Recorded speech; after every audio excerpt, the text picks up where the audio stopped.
காங்கிரஸ் உள்ளிட்ட எதிர்க்கட்சிகள் கொடுத்த அழுத்தத்தை தொடர்ந்து எஸ்ஐஆர் உட்பட தேர்தல் சீர்திருத்த நடவடிக்கைகள் குறித்து வரும் 9ஆம் தேதி மக்களவையில் விவாதம் நடத்த ஒன்றிய அரசு ஒப்புக்கொண்டுள்ளது.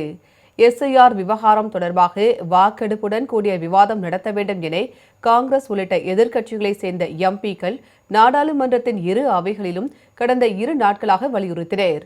மாநிலங்களவையில் உரையாற்றிய எதிர்க்கட்சித் தலைவர் மல்லிகார்ஜுன கார்கே எஸ்ஐஆர் விவாதம் தொடர்பாக ஒத்திவைப்பு தீர்மானம் கோரி நோட்டீஸ் கொடுத்த எதிர்க்கட்சி எம்பிக்களில் பலரின் பெயர்கள் விடுபட்டுள்ளதாக குற்றம் சாட்டினார். And SIR is going fast and nearly 12-13 people have died and BYL 28 people have died.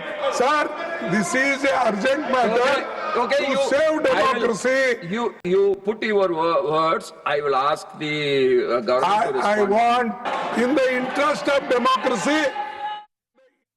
எதிர்க்கட்சி உறுப்பினர்கள் தொடர்ந்து குரல் எழுப்பியதால் மாநிலங்களவை பிற்பகல் 2 மணி வரை ஒத்திவைக்கப்பட்டது. பின்னர் அவை கூடியபோது எஸ்ஐஆர் விவாதம் தொடர்பாக காலக்கெடு நிர்ணயிக்க வேண்டும் என்று இந்தியா கூட்டணி கட்சிகளின் தலைவர்கள் மீண்டும் வலியுறுத்தினர். அப்போது குறுக்கிட்ட நாடாளுமன்ற விவகாரங்கள் துறை அமைச்சர் வந்தே மாதரம் பிரச்சினை குறித்த விவாதத்தை முதலில் எடுத்துக் கொள்ள வேண்டும் என்றார். இதற்கு கார்கே உட்பட எதிர்க்கட்சியினர் கடும் எதிர்ப்பு தெரிவித்தனர். கோரிக்கை நிராகரிக்கப்பட்டதை அடுத்து அவர்கள் அவையில் இருந்து வெளிநடப்பு செய்தனர். And they want to discuss this SIR matter very seriously, but chairman did not allow. பின்னர் நாடாளுமன்றத்திற்கு வெளியே செய்தியாளர்களிடம் பேசிய கார்கே எஸ்ஐஆர் பிரச்சினையை மிக தீவிரமாக விவாதிக்க விரும்புவதாகவும் ஆனால் அவைத் தலைவர் அனுமதிக்கவில்லை என்றும் கூறினார்.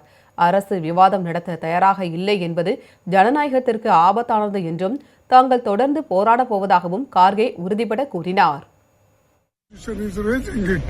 And they want to discuss this SIR matter very seriously, but chairman did not allow. Government is not ready to discuss.